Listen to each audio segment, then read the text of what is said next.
அக்காலத்தில் நாம் வாங்கிய அடிகளின் லிஸ்ட்.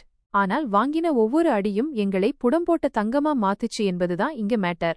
அடி வாங்கி ரொம்ப நேரம் அழுதிட்டு இருந்தா மறுபடியும் அடி. அடி வாங்கிட்டு அமுக்கமா அழாமல் இருந்தால் எவ்வளவு நெஞ்செழுத்தம்னு மறுபடியும் அடி. அடி வாங்காமலேயே அழுதா நடிக்கிறையான்னு விழும் அடி.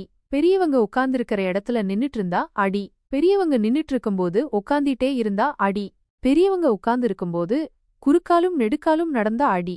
விருந்தாளிக்கு சமைத்ததை முன்னதாக சாப்பிட்டா அடி. தட்ல சோத்த வச்ச பிறகு சாப்பிட மாட்டேன்னு அடம்பிடிச்சா அடி. சூரியன் மறைஞ்ச பிறகு லேட்டா வீட்டுக்கு வந்தா எங்க சுத்திட்டு வர்றேன்னு அடி. எப்ப பார்த்தாலும் மூஞ்சிய தூக்கி வச்சிட்டு இருந்தா அடி. ரொம்பவும் துள்ளி குதிச்சாலும் அடி.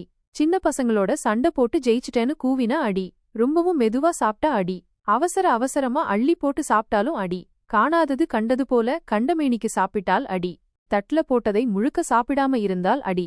சாப்பிட்ட பிறகும் தட்டை சுரண்டிட்டு இருந்தால் அடி.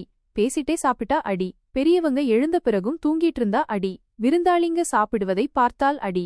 தடுமாறி நடந்து விழுந்தா அடி. பெரியவங்கள முறைச்சு பார்த்தா அடி. சாப்பிட்ட தட்ட சரியா கழுவலைன்னா அடி. கழுவின தட்ட ஒழுங்கா வைக்கலன்னா அடி. நகத்தை கடிச்சா அடி.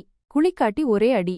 காக்கா குளியலா குளிச்சு உடனே வந்தா முதுகுல ஒரு அடி. ஸ்கூல்ல மிஸ்பிஹேவ் பண்ணினேன்னு தெரிஞ்சா வீட்ல அடி. தெருல போற கார் உரசிட்டு போச்சுன்னா ஏண்டா கார் கிட்ட போனேன்னு சொல்லி அடி. வண்டில அடிபட்டு குத்துயிரும் கொலையுயிருமா இருந்தாலும் அஜாக்கிரதைக்கு 4 அடி. கேட்ட கேள்விக்கு பதில் வரலேனா அடி. பெரியவங்க பேசும்போது பதில் சொன்னா அடி. ஃப்ரெண்ட்ஸ்கிட்டே இருந்து ஓசியா ஷூ வாங்கி போட்டுக்கிட்டா அடி. ஷர்ட் வாங்கி போட்டாலும் அடி. அம்மா செலக்ட் பண்ணின சட்டை பிடிக்கலன்னு சொன்னா அடி. டீச்சர் தப்பா நோட்ஸ் கொடுத்தாலும் நாம கரெக்ட் பதில் எழுதினா நீ பெரிய பிஸ்தாவான்னு சொல்லி விழும் அடி. சாப்பிட்ட பிறகு தட்டை நக்கினால் அடி. பக்கத்து வீட்டு பொண்ண பார்த்தா அடி.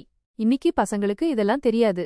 ஆனால் எங்களில் பலருக்கு இளமையில் வாங்கிய அடிகள் வாழ்வில் முன்னேற உதவின என உறுதியாக சொல்ல முடியும். பெருமையாகவும் சொல்ல முடியும். வாழ்க எம்மை அடித்த பெற்றோர்களும் ஆசிரியர்களும். அடிகள் எம் வாழ்வின் படிகள்.